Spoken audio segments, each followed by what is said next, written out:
Winter in Green Bay arrives like a force of nature, wrapping the city in silence and snow, turning Lambeau Field into something more sacred than a stadium. It becomes a cathedral of breath and belief, where tens of thousands gather beneath a gray sky, their voices merging into a single chant that echoes across frozen air. In those moments, football is no longer a game, but a ritual. And at its center stood a man who embodied both chaos and courage. Brett Favre did not play with perfect form or calculated precision. He played with something far more human: recklessness, passion, and defiance. Fans did not just admire him, they trusted him, believed in him, needed him. He transformed Sundays into emotional anchors, binding communities together. Yet even at the height of his glory, the seeds of cost were already planted, hidden beneath cheers and victories.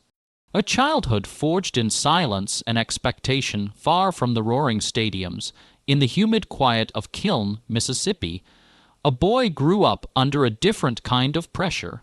Brett Favre's childhood was not defined by comfort or gentle encouragement, but by discipline and restraint. His father, a high school football coach, believed in toughness above all else.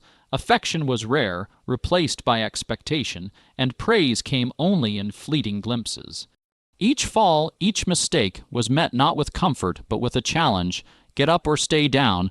Brett learned quickly that weakness had no place in his world. His mother offered softness, but her presence could not outweigh the dominant voice of his father. And so the boy adapted, swallowing pain and masking emotion, building an identity rooted in endurance. Love became something to earn, not something freely given, and football became the language through which he tried to speak. The relentless pursuit of recognition as Brett grew older, his obsession sharpened into something unrelenting. He did not play for joy alone. He played for acknowledgement, for a nod, for a moment where his father might truly see him. Every throw carried a question: am I enough now? He spent hours practicing in harsh conditions, his hands blistered, his body aching, but he never stopped. Even when injured, he refused to show vulnerability. Pain was something to hide, not express. This relentless drive shaped not only his athletic ability, but also his emotional world.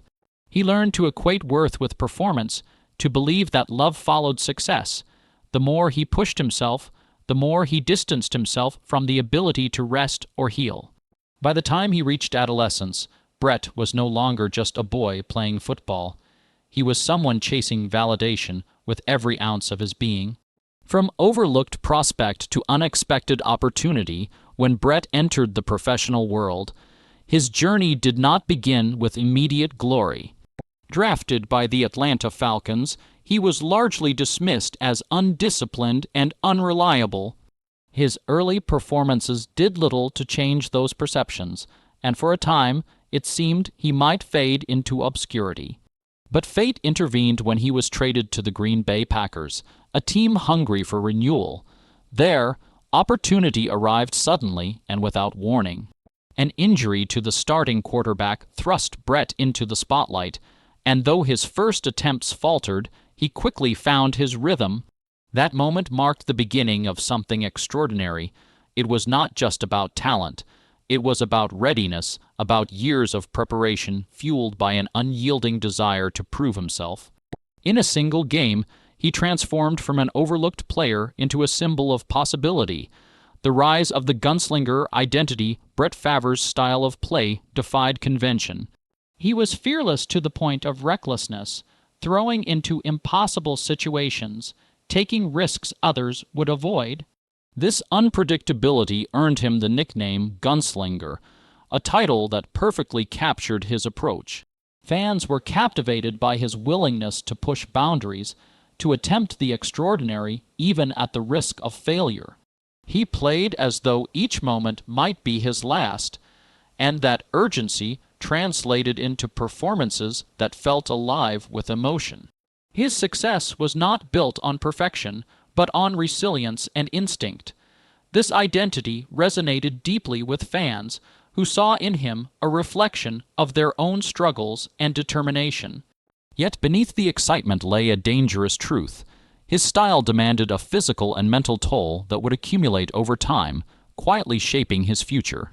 Dominance, records, and national adoration. During the mid-1990s, Brett Favre reached the peak of his career, achieving feats that solidified his place in football history. Winning 3 consecutive MVP awards, he demonstrated consistency and excellence unmatched by his peers. His leadership brought the Packers to a Super Bowl victory, igniting celebrations that extended far beyond Wisconsin. Across the nation, he became a unifying figure, someone who could momentarily bridge divides through shared admiration. Records fell as he continued to perform at an elite level, and his reputation grew with each passing season. Yet the admiration he received also intensified the pressure he placed on himself. Success became an expectation rather than an achievement, and the need to maintain that standard drove him to push beyond his limits, often ignoring the warning signs his body was sending. The hidden struggles behind the spotlight, while the public celebrated his achievements, Brett faced battles that remained largely unseen. Injuries accumulated, each one adding to the strain on his body. Pain became a constant companion, something he managed through medication and sheer willpower. Nights were often spent in quiet reflection, grappling with exhaustion and discomfort. To cope, he turned to substances that provided temporary relief but deepened his internal struggles. The image of invincibility he projected masked a reality filled with vulnerability. He felt trapped between the expectations of others and his own inability to step back. Admitting weakness was not an option he had ever been taught, and so he continued, game after game, reinforcing the myth of the Iron Man while slowly sacrificing his long-term well-being. A son's grief on the national stage, the death of Brett's father marked a turning point that transcended sports. When he chose to play the day after receiving the devastating news, it was not an act of obligation, but one of profound emotion. On that field, every pass carried the weight of loss and remembrance.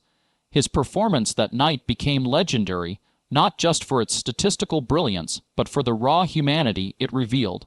It was a tribute, a farewell, and a moment of connection between a son and the memory of his father. Yet the aftermath revealed the cost of such intensity. Away from the cameras, he confronted grief in its purest form, no longer shielded by the demands of competition.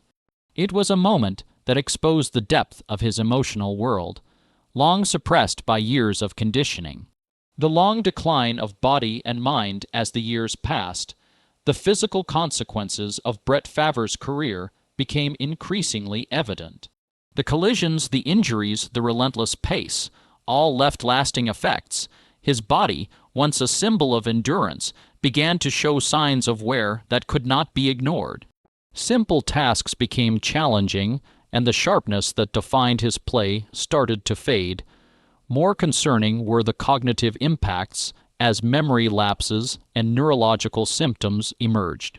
These changes were not sudden but gradual, a slow unraveling that highlighted the hidden dangers of the sport. For someone who had built his identity on strength and resilience, this decline was particularly difficult to face. It forced a confrontation with realities he had long avoided, challenging his understanding of what it meant to endure. Life beyond the applause, retirement, did not bring the peace one might expect. Instead, it introduced a different set of challenges, as Brett navigated a life no longer defined by the structure of professional football. The absence of the game created a void, one that required him to redefine his purpose and identity. Relationships became more central, particularly with his wife and family, who provided support through his ongoing struggles. Yet the transition was not easy. The habits and mindset that had driven his success did not simply disappear. Learning to slow down, to prioritize health, and to accept limitations required a level of vulnerability he had never been encouraged to embrace. It was a new kind of battle, one fought not on a field but within himself. A reflection on culture and masculinity, Brett Favre's story extends beyond individual experience, offering insight into broader cultural patterns.